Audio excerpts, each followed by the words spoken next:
Social media වල උඩට පහළට යන ගමන් චෙස් ඉගෙන ගමුද? අද අපි ඉගෙන ගන්නේ චෙස් බෝඩ් එක ගැන. චෙස් බෝඩ් එක ගැන ඉගෙන ගන්න නම් චෙස් පීසස් මොකටද? අපි චෙස් පීසස් ටික මෙන්න මේ විදිහට අයින් කරලා දාමු. right. දැන් ඔයාලට බලා ගන්න පුළුවන් චෙස් බෝඩ් එක. එතකොට ඔයාලා දැකලා තියෙන මේ පාට චෙස් බෝඩ් නෙවෙයි. කළු පාට සුදු පාට. එහෙම නැත්නම් කොළ පාට සුදු පාට. ඒ වගේ බෝඩ් නේද? right. okay. කලර් එක අදාළ නැහැ. සාමාන්‍ය සම්මතය තමයි dark squares and light squares. ඒ කියන්නේ තද පාට කොටු සහ ලා පාට කොටු. එතකොට මොකටද මේ අංක සහ ඉලක්කම්? ඉතින් මේ අංක සහ ඉලක්කම් භාවිතා කරලා අපිට මේ chess board එකේ තියෙන ඕනෑම square එකකට නමක් location එකක් දෙන්න පුළුවන්.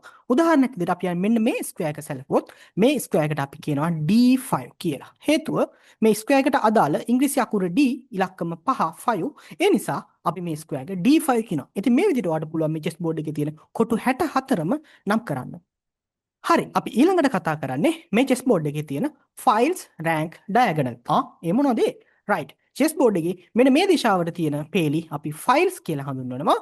ඒ වගේම හරස් දිශාවට තියෙන පේලි අපි ranks කියලා හඳුන්වනවා.